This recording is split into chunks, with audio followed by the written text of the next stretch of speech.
Love Your Kitchen, Designing the Heart of the Home, proudly sponsored by Blum, the podcast where we explore the art of crafting your dream kitchen. I'm your host, Faye Newman, a freelance kitchen designer with a passion for creating spaces that truly reflect the heart of the home.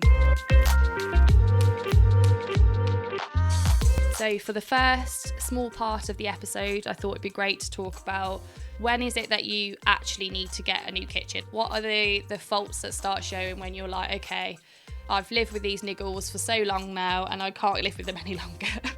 When does that point become enough? So naturally, the things to think about would be the condition. If it's a case of you've had a kitchen for 20, 30 years and say the drawer runners don't work correctly or the hinges have dropped, you've tightened them up as much as you can, but they keep dropping over time because they're a poor quality. Or it might be that there's water damage in some areas, or say if your cabinets are picking apart if they haven't got, say, like a 2mm melamine edging on. So if it's not a good quality cabinet, that will happen. Naturally, that would mean that you do need to replace the whole kitchen and go for a new building blocks to your kitchen from there, your base cabinetry. Also, it could be that it's just the general functionality. So maybe you've moved into a house and things just aren't in the space or the area that you would like it to work, or from a storage perspective, it hasn't been considered. Maybe there's lots of cabinets, but they're not very useful. So again, it's looking at, can you add drawers in that space? Could you potentially take off a wall cabinet and then add a lift-up cabinet, maybe in a completely different design to the kitchen, just to add sort of a quirky element so that you are getting the usability of one of the lift-up cabinets that you've got on the wall. There's ways that you can make that function adapt your existing kitchen to serve a better function for you and your family. However, if it's a case of it just does not work at all, then obviously naturally that gives you the indication that, okay, new kitchen is needed. No matter how long you're sort of putting it off for, start the building blocks to look for that new kitchen. And just have a think as well, are you going to be there for 3 to 5 years, for instance? Are you there purely for schools at the moment and then you're going to move to your sort of forever home? Whatever your situation is, just think about everything and how much you're wanting to spend on your kitchen sort of moving forward from there. Is it a case of I just want to adapt what I've got to serve that purpose for however many years? Or is it a case of we want a new kitchen, it doesn't function well, it doesn't serve us well from that perspective? And also as well, it might not be aesthetically what you would go for. Granted, it is really easy to remodel and change your door fronts. A lot of them just clip off now, which is what we mentioned in the sustainability episode last week. It might be a case of that's not enough and you do just want everything all replaced from there. It might be a case of you've lived in that house for however many years and then it's a case of this served the purpose when it was a large family. Do I need all these cabinets now? This isn't functioning how it needed to when there were so many people in the household, etc. So it's just, if you've had like a lifestyle change, as I mentioned, maybe it might be a case as well where you want to resell your home. So, this happens lots, isn't it? Where you want to move, say, in the next year or two, and that the kitchen is usually everybody's last room to renovate because it's the most stressful and the most upheaval when that obviously gets ripped out. So if that is the case and you are sort of debating whether to go for a new kitchen or whether to just leave the existing kitchen that's in and then let the next people coming into your property change it, I would always say that from a resale perspective, kitchens do significantly increase the market value of the property. And because everybody likes to avoid it, it's a selling perspective from there that if you do the hard work for somebody, then obviously there's a cost and, an implication and a resale value that will go into when you sell that house. We talk about all these things of whether you want to sort of sell it on or whether you want to change it because of obviously your lifestyle and you sort of like, oh no, well, the kids have left home now and I don't really know what to do in regards to, we do need to change it, but we'll get around to it at some point. Get round to it because at the end of the day, it's personal satisfaction for you to have that room functioning and have that room looking exactly how you want it. So it's reaching out to companies, designers, maybe freelance designers like myself that can give you, so say even if you're refurbishing your kitchen, for instance, it's sort of a stop to go to prior to then going to the showrooms, and then just see what's out there and just see, how It could be adapted to best suit you in the existing space, or it might be a case of, yeah, you just need to reconfigure it, redo it, go through the stress, but then equally that will save you and give you that personal satisfaction that we're all looking for with our kitchen. So I hope this has given you some insight on things to think about if you are obviously umming and ahhing of whether to go for a new kitchen. And yeah, then we can go from there. So today I am interviewing the lovely Stephen Fielding, who is the Managing Director of Lacanche Cookers. We talk about the company's heritage, ways in which clients can bespoke their cooker to best work for their style of cooking, for instance, and also learn about the impressive customer service that Lacanche offers all of their clients. So there is so much that we can talk about for these timeless cookers, and I'm very, very excited to see where the conversation leads to today. So Stephen, why don't we start with your role within the company? Oh, okay. So we'll start with the difficult questions first, shall we? Absolutely. So I'm the Managing Director of Lacanche here in the UK. The company is called Fourneau de France. Very well established with good sized dealer network providing support. It's quite an integrated business between us, the dealer network and the customers. So for listeners at home that are like, what's Lacanche? Well, Lacanche itself is a village in Burgundy in France. Okay. Right on the Côte d'Or, so it's surrounded by some of the most beautiful vineyards and most expensive vineyards in the world. There's been a foundry in the village of Lacanche since the 15th century. It's quite a long, drawn-out history, but it gets really interesting round about the French Revolution, because the French Revolution's notoriously bloody. And a chap called Jacques-Étienne Coubertin was given the area of Lacanche because he was a parliamentarian, and he was given Lacanche, and he was quite a bright fella in actual fact. And he worked out very quickly, following the French Revolution, that all these noble people that had been executed, guillotined, all had big wealthy houses with staff. Yeah. And the staff are now out of work. And they start to move to cities like Lyon and Paris, and they start to open up restaurants and hotels. And what do you need? You need a cooker to cook in those restaurants and those hotels. Amazing. And that's how we really started at that point. We started to make these big cast iron, log burning, coal burning stoves to cook in the restaurants and the hotels. And we are effectively a commercial manufacturer as well. Yeah. But we've been doing that since the end of the French Revolution. And you wind the clock forward, and let's take it, we made cookers for our own cookers, and we made cookers for other people, and we wind the clock forward, let's say, to the 70s, mid-70s. France is like the UK. Nothing works, nobody cares. Up pops a chap I've got a huge amount of respect for, André Guénier, who used to work in the factory at Lacanche, sees the factory again, and he thinks, we can do something with this. So together with his wife and his two sons, Pierre-Alain and Jean-Jacques, they buy the Lacanche factory. And when they bought it, the windows were broken, I think the workers were out on strike, it's mid-70s it begins. It's all happening. It's all happening. And the Guénier family really took the factory of Lacanche, which was making cookers in commercial and some domestic product, and they really began to develop the Lacanche, what Lacanche does in both sectors of the market, in both commercial and in domestic.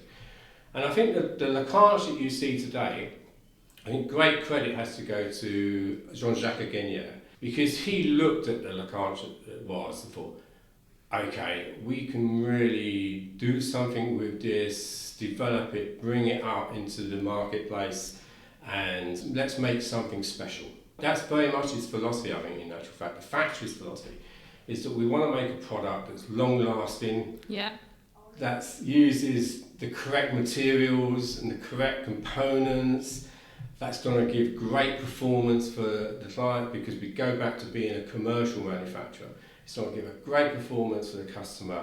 And I said, we regularly service cookers now that have been in people's houses 20, 25 years. In actual fact, we still carry the spare parts for it as well. I love that, yeah. So when you're buying a Lacanche, there's lots of things that makes us different from lots of other range cooker manufacturers in the world. But certainly our history does. But also the fact that you can there's a bespoke nature to Lacanche. There isn't a production line that's just making cooker after cooker after cooker that are exactly the same. It's not like the Model 4T production. All the orders for every customer is made to order by hand in the factory. So let's talk about the bespoke aspects of your cookers then, because we're in Carvers today. So thank you very much for letting us, it's come very here. kind. They're a great deal. We've known them and worked with them for 20 plus years. Yes. Yeah, but they've got beautiful display upstairs with all of different varieties of your cookers, which I think is really interesting. So talk a little bit more for the listeners at home on how can they make their cooker their own. We start from 70 centimetres wide, all the way up to 2.2 metres wide. I mean, it's a beast. It's absolutely big beast. Beautiful statement piece. And throughout the range, there is elements that you can change to your specification. If we look at, say, a 1 metre wide range.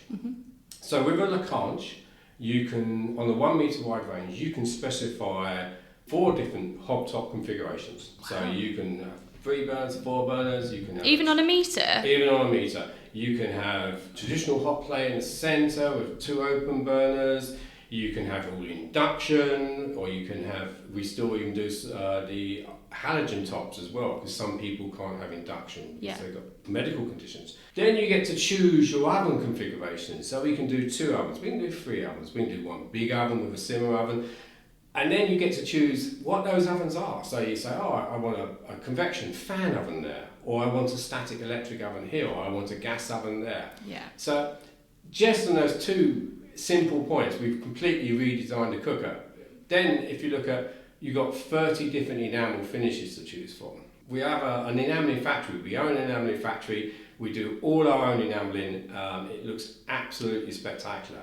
And one of the beautiful things about enamel is that I see cookers that are 25 years old and the enamel looks just as good as the day it was fired at the factory. It doesn't lose pigmentation, it doesn't peel, it doesn't, as long as you don't hit it with anything, it will be absolutely fine. You just wash it with warm soapy water. So even in the UV, so there's no discoloration or anything like that? Okay. Because it's a sealed glass surface, the colour is underneath. Okay.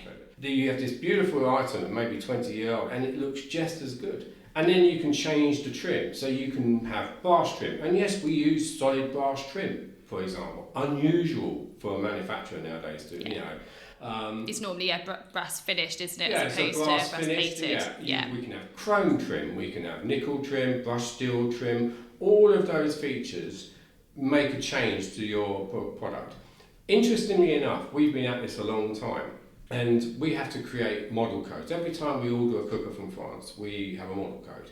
And even today, I'll say the 1 metres, we are still creating a model code to suit a specific customer's build requirements. So it's not like someone said, lots of times people order it and that'll be the only cooker of that specification in the UK. That's unique. That's amazing, isn't it? That's unique to them. Yeah, that's pretty special. Yeah, that is pretty special, isn't it? From a customer's point of view, that's the only cooker that we had. We just touched on the enamel. We do special colours. I love your colours. They are beautiful, and they're deep lustre enamel. We bought the factory, I think, the Eugenia family bought the factory in 2005. I think they always used to do the enamelling through the factory. And we've invested year on year in the enamelling process as we've gone along. The finish now is absolutely beautiful. For us, it's always a case of, we want to make a product that's beautiful and substantial.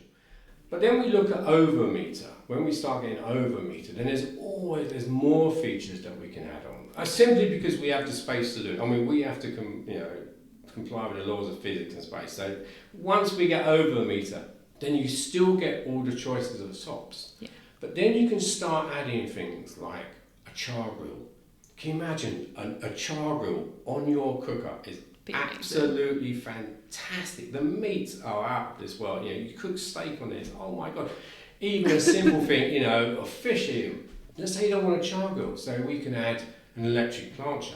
There's this solid top that you cook fish, meats, vegetables directly onto. Absolutely fabulous to use. Very simple, very easy to keep clean. Let's say you've got a gas top, but you fancy some induction. Well, that's no problem. We can put gas next to induction, which is no other manufacturer at the moment I know of can do that. Yeah. And these are all beautifully built in by hand. They look absolutely fantastic. Going on that point as well, I know I've had it with clients before when they have a certain style of cooking where they warrant needing to have just a gas ring, for instance. So say if you do a lot of, Chinese cooking and you like having a wok burner, if you're making Indian cuisine and you've got certain breads and things that are made on the gas section, normally they would have to have a separate hob and then a domino, for instance, whereas you're saying you can pretty much make that to order all in one place, which I think is amazing. In both markets that you mentioned there, the Asian and Chinese markets, we do very well, because you can literally say, I want my range to look like this, at this size, and I want 2 big 5 kilowatt burners either end or in the middle. And we can do that. We do that quite happily for people, because they want that. In Asian cooking, you need that really hot, fierce heat. I think what's nice as well is when you're talking, it literally sounds like how I talk about kitchen layouts, for instance. Yes. As you say, design your own appliance, and it can be if you need a certain amount of cooking zones. Like when we talk about the functionality of kitchen layouts, you've got obviously your working zone, your prep zone. You're sort of narrowing it down so that you can really home in and be like, actually, what cuisine do I cook the most? What would be useful from that regard? How much space do I have? And then you can adapt it and make it more personal from that approach. One of the things I say to customers, and my team says to customers, what do you like to cook? And we say that, what do you like to cook? We're not cooking experts, but we know we're experts on Lacanche and what you can do with a Lacanche. Yeah. What do you like to cook? And they say, oh, we want this and we want that. I say, well, if you like to cook, why don't we think about this option there and that option there and this layout type of thing. And we regularly do that. From the customer's point of view, what we want to end up with, the customer has a great cook, a great product. They're happy with, they're in love with, they really enjoy it, and they get the best benefit out of it. That's really it. Because if you've got so many options, the worst thing we want is a customer who unfortunately specs a cooker, they get it home and it's delivered, it looks beautiful, but it really isn't the product for them. The configuration just isn't quite right. Yeah. And when you've got that opportunity to assist the customer through the process to make sure that they get the best configuration that suits their needs, not what we as a manufacturer says or as a distributor, but actually suits their needs, then that's ideal. You're going to have a happy customer for decades, really. That's the point that we aim for, really. So going back to that then, so say if we've got a listener at home that's like, oh my god, this sounds perfect for what we want to introduce in our kitchen, what would be the process for that? How would they go about designing that perfect cooker? So we've worked really hard on this. So over the years, getting excited about this. And it's an ongoing process. So we introduced, I think, from memory, back in 2012, a cooker builder on the website, which was a real significant step forward, because I think we've got somewhere in the region of about 30,000 different combination of cookers, for example. So to put that into some kind of program that is functional, and we've upgraded it as we've gone along. So I would always say to customers, okay, start with a cooker builder. Start with a space that you've got available that you want to use for your range cooker. Okay? And the beautiful thing about the cooker builder, it's a really easy process, because I've been on lots of car building exercise programs and DIY car building sounds awful. I'm quite sad like that. I am at that age group. Like, oh look, there's a. But let me just build my own watch online. Yeah, let me just build my own. Yeah. And the interesting thing is that it's very much a step-by-step process. So you start with the style. Yeah. So we do 2 styles of Lacanche. We do the classic style of Lacanche with the beautiful brass trim and the tap knobs, beautiful enamel all the way around it. And we do a modern style as well, exactly the same range, made by the same factory, same people. It's just a different outer look. It's a little bit more contemporary, a little bit sleeker in its approach for some customers who want that type of look to their kitchen. So you choose your style first, and then you look at the width and go, okay, how much space have I got? Yeah. So we go from 70 centimetres all the way up to 2.2 metres. I am going to interrupt you here, so I must say... You're interrupting yourself, I'm not talking. A little ditty. Obviously, as the managing director, I see the web traffic. And what happens on a Saturday night, everyone's had a couple of glasses of wine and a takeout, and they go on the Lacanche website. They do, on a Saturday night? Yeah, quite on Saturday night, it's a busy night, believe it or not. And what you tend to find is that everyone tends to build the 2.2 metre Bespoke. Oh, they try and make the most expensive cooker that we do, okay? Sunday, realism comes into play. And you see that the searches go, the builds go down from the 2.2 metre Bespoke to the the metre wide Macon, or the 1100 or the 1500 Situ. But yeah, so after a couple of glasses of wine, let's build that Bespoke. Let's absolutely, get that that's like the dream, isn't it? Yeah. So getting back to the cooker builder before I interrupted myself. So then we start to think about, okay, what ovens do we need? Yeah. Okay, well, I want this oven, or I want that oven, and you can just flick through and we add the ovens on automatically, and we give you lots of information about the ovens, and the price change as well, because you change things. One of the things I'm very keen on is we publish a recommended retail price. I was going to say this is good, because obviously customers can go on there and then they can just take off, or actually if that's gone over budget slightly, they can take it back. Equally, if they've got a little bit more, they can add it on. I want our customers to know exactly what they're paying for. I don't like, me personally, I walk into somewhere and everything's not priced. For me, I find that a slight arrogance to that. So I like our customers to know exactly what they're paying for as they go along. So you choose your oven configurations, and then you can choose your hobtop configuration. Step by step, you can add it together. And if you're doing over a metre, you're building an over a metre range, then you can start to look at, okay, am I going to have like a bain-marie? Can you imagine a water pan built into your cooker that you can use as a steamer, or as a boiling pan, or as a pasta cooker? Or do I want some induction? Do I want a fryer? Believe it or not, we do a built-in fryer. Not particularly popular in the UK, but very popular in Belgium, believe it or not. It's one of the second biggest sellers there. We're far more healthy. Our biggest. I was going to say, that surprises me actually, because Belgium's they love their fries. Definitely on it in regards to just healthiness and general. They love their fries. Far more than what we love fries. They love their fries. But with us, we tend to, a very popular option is the plancher, the electric plancher. Okay. It's simple, it's clean. It's got a lid, so you don't have to clean it every night. You can just put the lid down and pretend it's clean if you want to. But it's very easy to keep clean and maintain. It's a very healthy way of cooking as well. So when you say a plancher then, because my Brummie accent comes in here and I say plancher as opposed to plancher. My accent's South London. I know. I don't have an excuse really, actually, do I? Being a Brummie. Neither do I.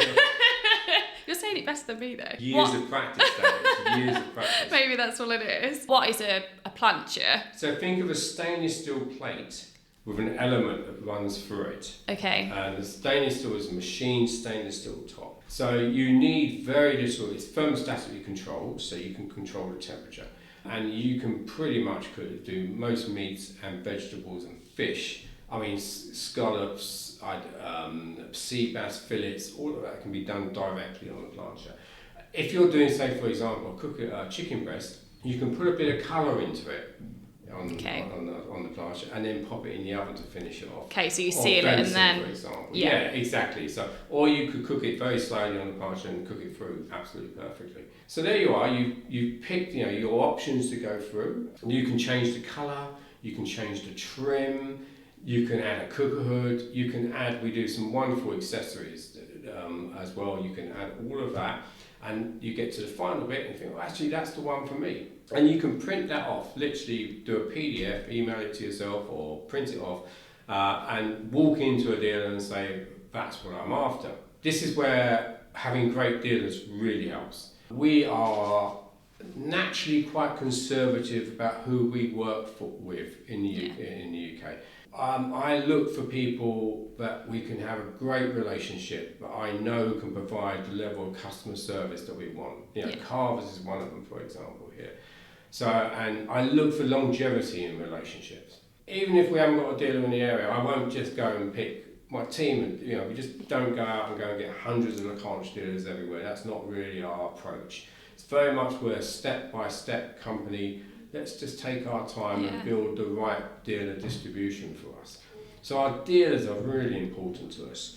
And a dealer walking into a dealer, because we've trained them and they have a relationship with us, they'll be able to look at that order and go, yeah, that's a good order, or maybe have you thought of that? Yeah. But even then, when we get an order come through to us, and we look at that and go, oh, is that really, that's really unusual. And we will speak to the customer, make sure that they're happy before we start building it. Yeah. Because remember, at this point, there's nothing. There's no cookers being built, no chassis being made, no panels being enamelled. There's absolutely nothing until we start to fire the order over to the manufacturer. So we have that opportunity at the moment, and our job really is to help the customer get to the right decision that's right for them. Yeah. And they've got a great cooker and a great product. When you touched on the points earlier about obviously the builder online and then obviously going to, you know, your contractors around the UK. Yes. I think, you know, clients, it's an investment anyway, so they'll be willing to travel to go and see the cookers, but also as well, you're almost you've almost got two designers, haven't you, to sort of help you with the process, which is quite unique. It's not a case of, absolutely, I'm just going to look on AO and then see, you know. We don't tend to work in that sphere. All our dealers have websites, but none of them do a direct sale over the website because it's not a direct sale product. Yeah. It doesn't really suit that environment. The companies they're brilliant organisations, absolutely brilliant organisations, well run, doing a great service, you know, to fill that gap of the market. Our marketplace is slightly different. There's a little bit more hand-holding involved in that process, and a desire from us to make sure that we are doing that, we are meeting the customer's requirements and ensuring that they get the best product that they can that suits them. Yeah. It's one of the drivers of this business is making sure that we have a happy customer at the end of it. Yeah. And if we don't, then we'll have to do something about it. I was going to say, what's your aftercare like with clients? Because obviously, upfront wise, you put so much investment into each customer, into their cooking styles. From an aftercare perspective, so say if you had a client that was like, I want to refurbish my cooker, for instance, is that an option? Like, how does all that work? So I think the aftercare, firstly, we provide a 3-year warranty. I think most companies tend to do a 2-year warranty. We provide a 3-year parts and labour warranty. But when your cooker's being built, you can extend, I think, for £200 to 5 years, for example. So that's a long warranty period, really, for that product. But then rightly so, it's an expensive product. Yeah. It needs to be, you need to be stepping up as a business and listen, we have faith in our product. There you go, there's a 3-year starting warranty and you can have 5. We run our own service department and we have our own service engineers. We don't use contract engineers anywhere. You can be anywhere in the UK and it will be an employed Lacanche engineer who rocks up to your door to deal with your cooker if there's a problem. And we fly them places, so we work in Northern Ireland, for example. If there's a problem, we will fly an engineer over to put it right. That's what we do to support the brand. Yeah. The engineers, we carry a large fan stock. I think our first time completion rate is something like 98.5%. We're completing first time every time we'll be going out to the customers. So our aim is to supply our customers the best quality of service. And it doesn't stop at the end of 3 years. So we operate a service called a Premier service. Mm. And we tend to find people start purchasing this around about 8 years, 9 years. This is the point where the engineer comes out. Mm. He gives the machine a thorough service from top to bottom. Okay. We then warranty the machine. From that point? Yeah. Amazing. So any parts or labour that are incorporated, anything that we've touched, of course we'll come out and put it right. I don't know anyone in the industry that's had it for 8 to 9 years and then you're saying you can do that. Step up and say who's going to do that as a thing. So, but we find most people tend to do that around about year 8, year 9. Yeah. I said we regularly service, we're still servicing cookers now at 20, 25 years old. In that fact, you can go on the website and some nice customers put pictures up their cookers, that sort of age group, and we still carry the parts. That comes back to a philosophy at the factory. We try to make as many components as we possibly can, and the vast majority of those components are made in France. Yeah. Or if they're made by another manufacturer, a parts manufacturer, they're made to our specification. So we will design the part that we want made. Yeah. We won't just go on buy off-the-shelf components. That's not what we do.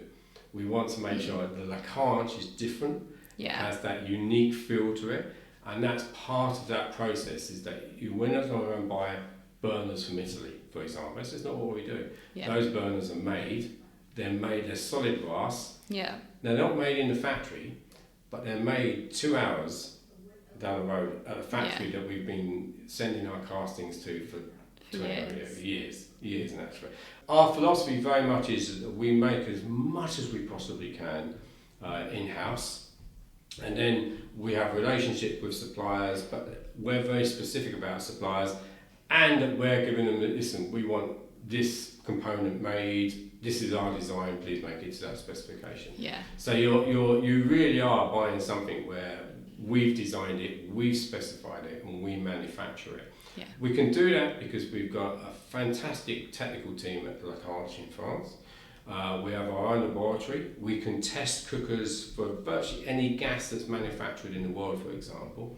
I think we're one of only a few factories in France that can self-certificate for CE and CEA and UL as well. So it gives you an idea of the support that's there to support the brand. It's great for me just to hear it all as well and hear about sort of the ideology behind everything. Well, let's hope dear listener hasn't, switched off by now. Switched off by now.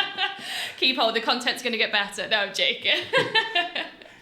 Step up to that one, yes. No, definitely. Say if you do have a client, they've been in their house for 20 years, for instance, say they're extending, they're slightly changing the sort of style of kitchen, etc. How easy is it to refurbish a Lacanche? We can refurbish a range, certainly, yes, absolutely. We can refurbish a range.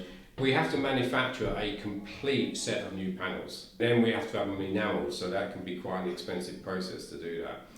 Lots of times with Lacanche when they've been in and I've been in a number of kitchens where the cooker's been 20 years old, and they've just had the kitchen done, and it looks absolutely great. Yeah. It looks just as well. As long as you've looked after it, you've kept the enamel nice and warm soapy water to clean the enamel, you clean the trim now and again, it looks absolutely brilliant. Say if they had chrome hardware or pewter hardware and then they wanted to go to brass, for instance. Brass is absolutely flying. I love brass. Yeah. And it's strange how the market's changed. So when I first started working at Lacanche, effectively what would happen is the trailer would turn up from France. We have a trailer every week that comes in. And the colours on the cooker on there would be black, brass, British Racing green and brass. Classic. Okay, Portuguese blue and brass. They were and some stainless steel, but mainly they were the three colours that turned up. Yeah. And then we've gone through this wild period now where we've got lots of colours, but you do tend to find most customers are quite conservative in their colour approach. Not everyone goes out and buys a mandarin, a Cito, for example. So most people are quite conservative. It tends to be anthracite, black, ivory, cream, those sort of colours, and stainless steel. Yeah. But we seem to have gone full circle now because I am now seeing more black and brass back again, and more blues with brass coming back in again as well, and greens and brass is quite popular as well. But we have enough colours to meet that changing environment, changing choice that comes along. Yeah. So hopefully it keeps going, yes. And stainless steel and brass is very really? Yeah, stainless steel and brass at the moment is very popular. So stainless steel base and then brass sort of, brass like trim, handles, etc. Yeah, brass trim handles and control knobs and a stainless steel shaped body, yes. The funny thing I always say when I'm talking to customers, and it's fine specifying Lacanche, especially if you're using the cooker builder, it's very easy. Okay, and that normally takes 15 minutes, something. But it's the colour. It's when you get to the colour, and people say, "What colour would you have?" I'm going, "Listen, it's too big a call. I'm not getting involved in this. I'm not getting involved in this." And for us, colour is so important. So on the website, having so many colours, you can literally go on the website and order some colour swatches for yourself. Proper enamelled 10 by 10 colour Okay, brilliant. So you're not just going on a piece of paper, so then when you see the shine of it, it'll be different. With enamel, you always get slightly different shading. When we do an enamel cooker, for example, the panels are enamelled together, effectively, so we aim to get the right shade through. We have to enamel the control panel twice because you have the base colour and then, unlike some I've seen where they're stenciled on, we then enamel the control markings into the panel. So they're more robust. Makes sense. They're not going to wear out unless you attack it with wire wool. It's going to be there for a long time. So we always aim to make one panel set for the range cooker at a time as they're going through. There's a manufacturing video on the website. Okay. And it shows you the process of the manufacturing that goes through, and it covers part of the enamel manufacturing. Yeah. I know we spoke earlier and you said about there's a few ways that Lacanche has marketed themselves over the years, etc. And you mentioned one funny story about where you had to be live on stage. Is that right? Yeah. So it's amazing how you market your products has changed so much. Obviously, with the digital revolution. But one of the things we did for one of our dealers, one of our oldest dealers, Roby's Heating in Belfast, and they used to do the Chatsworth Angling Fair, and they used to take a big marquee, and myself and a chef from the local hotel, a very good hotel in actual fact, he was a very good chef, he used to do a cookery demonstration in front of, effectively there would be 150 hard-nosed Derbyshire women looking at these two idiots on stage telling them how to cook a fish, which was quite absolutely terrifying experience. You know, standing there doing this, a live cookery demonstration in front of all these people, and it got a bit light-hearted towards the end, obviously, but it's absolutely, the chef used to be out the back beforehand, pasted up in the sun was I was sweating. One time we were doing some wok cooking in the middle central burner, and we had a brass handled wok. And he said to me, and it's been on a little while, and our 5 kilowatt burners are really hot. He said he's just chatting away, the chef. He said, Steve, would you kindly move this wok? He has set you up there. Yes, of course. And of course I picked this wok up, and I can just remember the sheer pain of this brass handle as it burnt through my poor tender skin. And I thought, I can't bottle this in front of everyone. I can't just say, oh my God, like, you know, I've burnt myself and like this. So I picked this wok up and I put it down as best as I could without flinching. You know, I would love to be a fly on the wall in that market. And the chef turned to me, and bear in mind, we're mic'd up at this point, he went, you felt that, didn't you? And I went, a little bit, it stung a little bit. Oh my God. Yeah, but those things happen at times, you know. I've done a cookery demonstration in one dealer. At one point, the fire alarm went off, the sink was flooding out water everywhere, and I still carried on cooking as such in front of these people as the building evacuated. Yeah, I just see it like the building on fire around you, and then this is you going away. I'm just going to keep my composure. This is what I'm here for. Lovely pork belly coming out of the oven. We'll be fine. Lots of different ways of marketing the product as such. We've seen obviously the explosion in digital marketing now, or social media, where we obviously... I thought you meant from one of your demonstrations, and I thought, oh my God, I hope not. I do worry about the demonstration. The potential for things going wrong is quite high. So we tend to step away from that now, and our focus very much is we do a lot of social media. Yeah. And we have obviously the website, we have Google AdWords. And it shows now, the days of when we used to do a print advert in there with a company telephone number down the bottom of the page. And the magazine would come out on, say, on a Friday evening. Monday morning, people would be ringing us up for a brochure. Yeah. To send them a brochure. We don't see that so much now. No, of course. In some ways, I miss that direct interaction very early on. We don't see that so much because you can go on the website and you can download the brochure, you can view it virtually. Everyone's doing it in the pub on a Saturday night instead, aren't they're they? all building Veselays, and I'm sitting at home with a glass of Chardonnay building Veselays. Yes, yeah. I love that so much. It's absolutely true. I can't believe that. Whatever, it's quite consistent. I once met a chap who ran quite high up in a car industry, and he said, the most expensive cars we make, everyone's building them after a couple of glasses of wine, and he's right. So after a couple of glasses of wine, everyone gets a bit more creative, don't they? They get a bit more creative, but then realism drops in. The very next day, realism hits you like a hammer, and like a hammer blow, and we see a slightly more reasonable specification. But we do regularly sell 2.2 metre Veselays. Well, hopefully this podcast hasn't been as painful as your wok experience during that demonstration. Well, it was this or root canal. So So I decided that the root canal can wait and we'll have a go. Thank you so much for having me on. It's been an absolute pleasure. I really enjoyed it. Got one last question Oh, for here you. we go. There you Last go, one. Yeah. sitting up. What do you like to cook? The trouble is now, I am extremely fortunate. My wife is a very good cook, which helps. Yeah. Okay. My time is becoming more and more pressed as it goes along, so I tend to cook less actually now.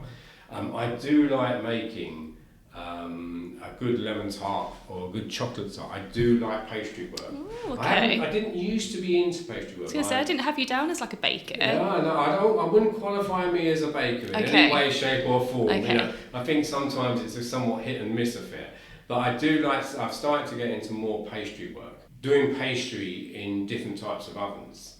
So we do a really good fan, absolutely brilliant, all-round performing oven. But if you make a lemon tart, if you could do it in a traditional static electric oven, where it's a much gentler heat, it's still 180 degrees or 150 degrees, but the heat is much gentler. Whereas with a fan oven, the heat is getting blasted across the food. Okay. When you get really good at it and you know your ovens, you can sit there and say, actually, that one's been cooked in a fan oven and that one's been cooked in a Look at you go. Oven. And you say you're not a professional with it. Yeah, you see, because you can tell, because normally there's a very, very fine crystallisation of the sugar of the custard on the top. That's how you can tell. I love it. Whereas you're baking a custard, it's a very gentle heat. Okay. You're aiming to bake that custard. Oh, amazing. Yeah, you see. So we're learning everything on That's here, why we today? say about specifying the range and why it's making sure the customer gets the right range for their that's the key thing. Thank you very much, You're Stephen. very welcome. Lovely of you to have me. Much appreciated. Just so that clients at home know then, where can they find out more about Lacanche? Naturally, obviously, the website. Yes, the website, See, I'm old enough now, but I still do lacanche.co.uk. Yeah. Okay, there's lots of information on that website. Thank you for taking the time to watch this video today. If you have liked what we have spoken about, why not like and subscribe to this YouTube channel.